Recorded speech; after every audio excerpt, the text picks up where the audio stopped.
nome febre amarela vem dos sintomas da doença. A pessoa infectada apresenta febre alta e fica com os olhos amarelados no estágio mais avançado da enfermidade.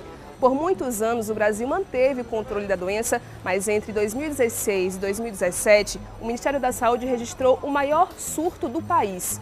Até maio de 2017, foram confirmados quase 800 casos, com mais de 250 mortes.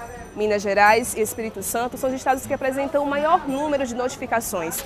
Essa edição do Sertão Saudável vai esclarecer algumas dúvidas sobre a febre amarela. Acompanhe.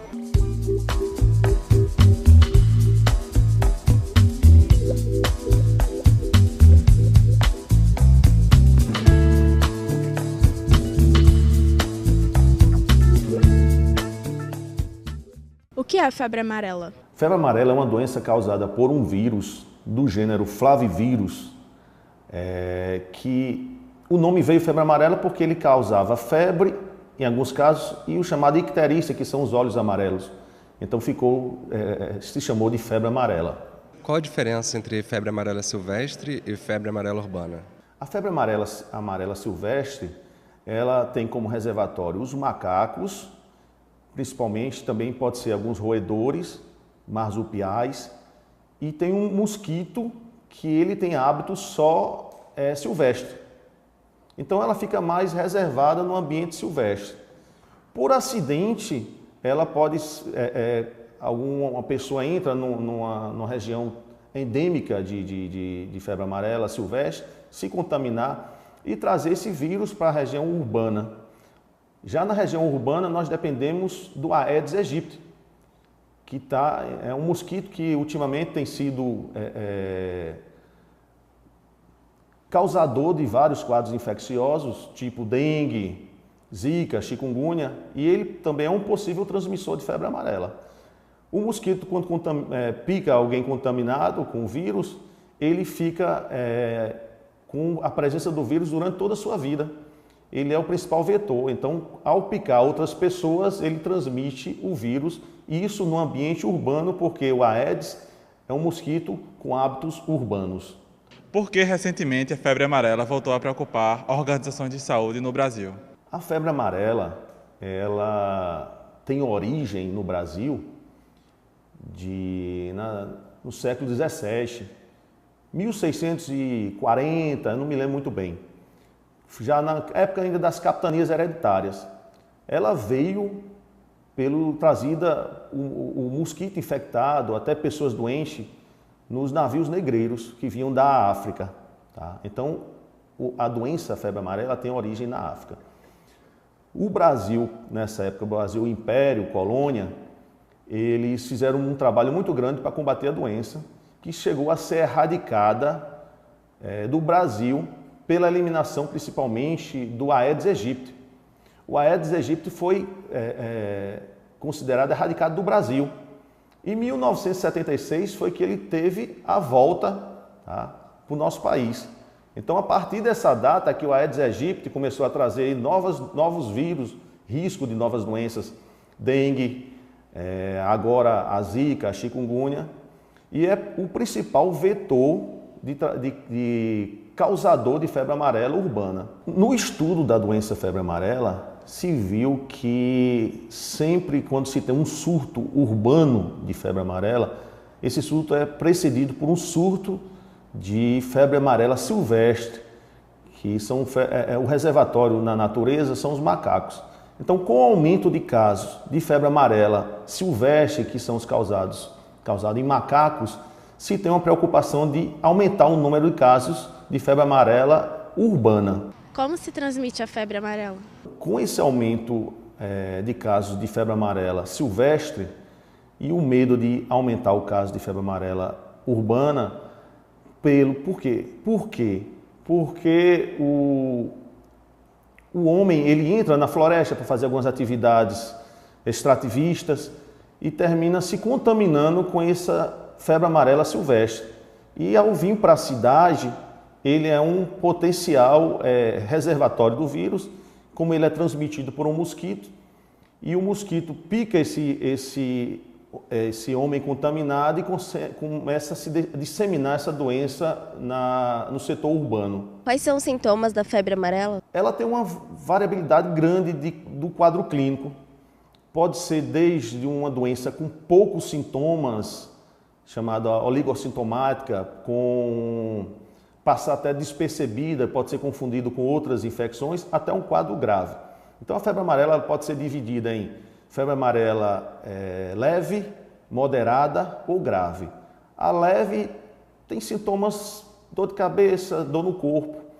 Moderada, febre, dor de cabeça, dor no corpo. E há quadros graves que podem causar até insuficiência renal, insuficiência hepática, a chamada icterícia, olhos amarelos. E são esses quadros graves que trazem um risco de morte. Mas a maioria dos quadros de febre amarela, eles têm poucos sintomas. Por que a febre amarela pode matar? A febre amarela pode matar porque existe a possibilidade da pessoa adquirir um quadro grave com sintomas graves, tipo insuficiência hepática, insuficiência renal, hemorragias, icterícia. E esse quadro ele pode evoluir para a morte. Qual seria o tratamento para a febre amarela? A febre amarela, ela não tem um tratamento específico, assim, vou dar um remédio para tratar o vírus. Não existe esse tratamento. O tratamento seria um tratamento de suporte. Então, hidratar o paciente, tratar a febre, tratar a desidratação, tratar a insuficiência renal, ajudar no quadro, um tratamento de suporte. Tá? E esperar a recuperação do paciente.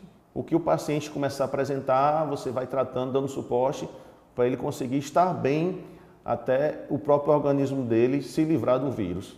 Quais as áreas que apresentam maior risco de contaminação? Atualmente, as maiores áreas que apresentam esse maior risco, as principais áreas, são as áreas que têm constatado casos de febre amarela silvestre. Então, quando você tem um local que tem um caso de febre amarela silvestre, você sabe que naquele local existe o risco de se contaminar com o vírus. Então, um trabalhador que trabalha num local, uma região silvestre, e ele entra nessa mata e lá tem casos de febre amarela, ele pode se contaminar e trazer essa febre amarela para a região urbana. Atualmente se faz uma pesquisa, assim, chama um projeto Sentinela, que procura os casos de febre amarela por macacos que morrem em regiões de mata, de selva. Esse macaco morreu, se investiga se ele morreu por um quadro de febre amarela. Então, o macaco que morreu e se diagnosticou febre amarela, então aquela região tem um vírus amarílico em circulação.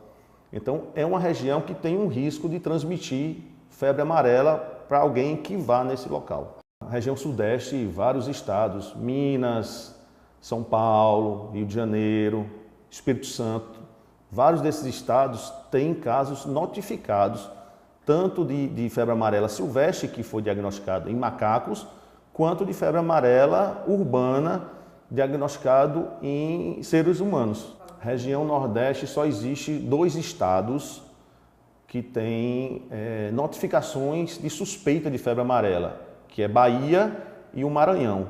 Mesmo assim, essas notificações elas não foram ainda confirmadas. Tá? A maioria das notificações foram descartadas e algumas estão ainda em investigação para se confirmar se esse caso suspeito foi mesmo um caso de febre amarela. Quem deve tomar a vacina contra a febre amarela? A febre amarela, ela tem uma prevenção por vacina, tá? Isso é perfeito. Mas a vacina deve ser dada somente para pessoas que moram próximas a regiões que têm o risco de ter febre amarela, ou pessoas que se deslocam, ou vão trabalhar, ou vão a passeio e viajar para lugares ou países que também têm essa circulação viral do vírus amarílico. Pessoas que vivem em locais que não têm risco nenhum de ter febre amarela não devem tomar vacina, porque a vacina ela também tem algumas contraindicações e tem risco até de desenvolver febre amarela vacinal. Então, se você não tem risco de adquirir febre amarela, porque onde você mora não existe, você não vai viajar, você não vai, ou vai viajar, mas para um local que não tem febre amarela, Então não precisa tomar uma vacina, porque você não vai ter risco de adquirir essa doença, tá? Então, vacina só em regiões que têm a indicação de tomar vacina. Quem tomou a vacina corre o risco de ter alguns efeitos adversos. Efeitos adversos locais, tipo dor, rubor, quer dizer, o local fica duro, fica quente, avermelhado o local da vacina, que esse sintoma é um sintoma comum a várias vacinas. E no caso da febre amarela, pode ter desde desenvolver febre amarela vacinal, porque o vírus é um vírus vivo atenuado, e ter quadros graves da própria doença, febre amarela, encefalite, que seria um acometimento do sistema nervoso pelo vírus que está presente na vacina. Então, às vezes a vacina, o risco é maior que o benefício se a pessoa não mora em locais que não existe risco de febre amarela. No próximo bloco, você vai conferir algumas orientações sobre a vacinação contra a febre amarela e dicas para evitar a proliferação do mosquito Aedes aegypti.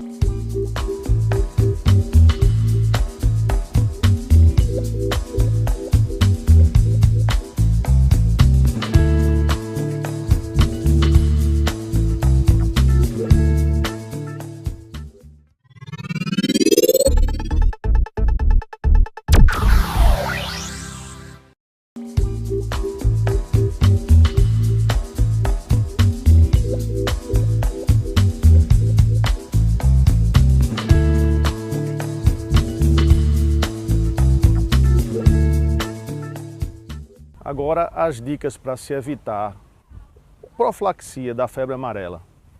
Primeira dica mais importante é combate ao mosquito transmissor da febre amarela urbana, que é o Aedes aegypti.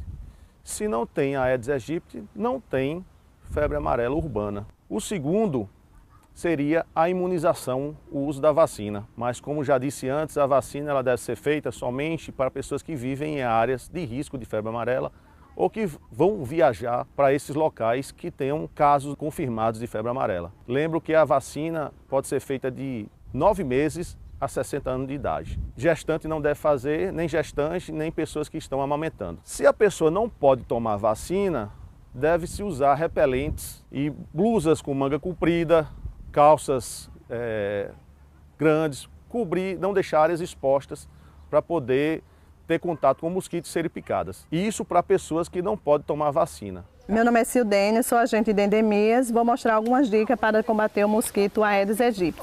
Aqui é uma caixa, ela já está bem tampada com a tampa dela, né? Aqui o mosquito não vem para desovar.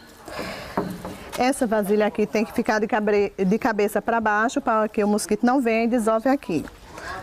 Pode vir também uma água da chuva, nesses reservatórios que fica de cabeça para cima.